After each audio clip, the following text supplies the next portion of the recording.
ఈనాటి అంతర్జాతీయ యోగా దినోత్సవ శుభాకాంక్షలు అందరికీ, ఆరోగ్య అభిలాషులందరికీ నా యొక్క వందనములు. ప్రతి ఒక్కరు కూడా ఆరోగ్యాన్ని చక్కగా కాపాడుకోవాలి. అది మన ధర్మం కూడా. మనం ఆరోగ్యంగా ఉంటేనే మన మనుగడని సాగించగలుగుతాము. మన మనుగడ చక్కగా సాగాలంటే మనకు ఆరోగ్యానికి చక్కటి ఆహారం తీసుకోవాలి.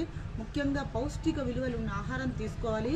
అంతేవిధంగా మన శరీరానికి మనం వ్యాయామం చేస్తూ చక్కనైన ప్రాణవాయువును మన శరీరానికి మనం అందించగలిగితేనే మనం ఆరోగ్యంగా ఉండగలుగుతాం. అటువంటి ఆరోగ్యానికి ప్రాణవాయువు చక్కగా అందాలంటే యోగ సాధన చక్కటి మార్గము.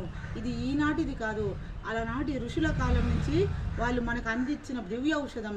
అటువంటి దివ్య ఔషధాన్ని మనం కొనసాగించాలే కానీ ఎప్పటికీ ఆపకూడదు. యోగ సాధన చేయండి. మనకంటూ కొంచెం ఒక చిన్న సమయం కేటాయించండి. ఒక అర్ధగంట కేటాయించండి. తిన్న తర్వాత కాసేపు నడవండి. యోగ ముద్రలు వేయండి.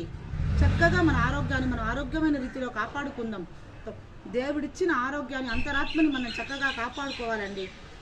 మనం విటమిన్లు, పోషక విలువలు ఉన్న మంచి ఆహారం తీసుకుంటే ఆరోగ్యంగా ఉంటాం. ఇప్పుడున్న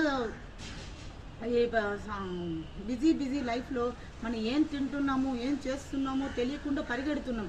అటువంటిదన్నీ ఉన్నా కూడా మనకంటూ ఒక చిన్న సమయం అనేది కేటాయించండి. ఎన్నెన్నో వ్యాధులు బారిన మనం పడుతున్నాము. ఇప్పుడు చూస్తున్నారు కదా, రొటీన్ అయిపోయింది షుగరు, బీపీ, థైరాయిడ్ అని. అటువంటివన్నీ మనం ఇప్పుడు రాని వాళ్ళైతే కంట్రోల్ చేసుకోండి. యోగ సాధన చేసి ఉన్న వాళ్ళైతే వాటి నుంచి సైడ్ ఎఫెక్ట్స్ లేకుండా కాపాడుకోండి. మాతల జోలికి వెళ్లకుండా వీలైనంత వరకు యోగ సాధనలో మన ఆహారంలోనే వాటిని మనము నియంత్రించవచ్చు. ఇవన్నీ గుర్తుపెట్టుకొని ప్రజలందరూ ఆచరిస్తారని నమ్ముతున్నాను. మన ఆరోగ్యం మన చేతుల్లో. మన ప్రపంచ సంపద మన ఆరోగ్యమేనండి. ఆరోగ్యానికి మించిన పెద్ద సంపద ఈ ప్రపంచంలో ఏది లేదు. అటువంటి ఆరోగ్యాన్ని చక్కగా కాపాడుకోవాలి. అందరికీ మరొక్కసారి అంతర్జాతీయ యోగా దినోత్సవ శుభాకాంక్షలు.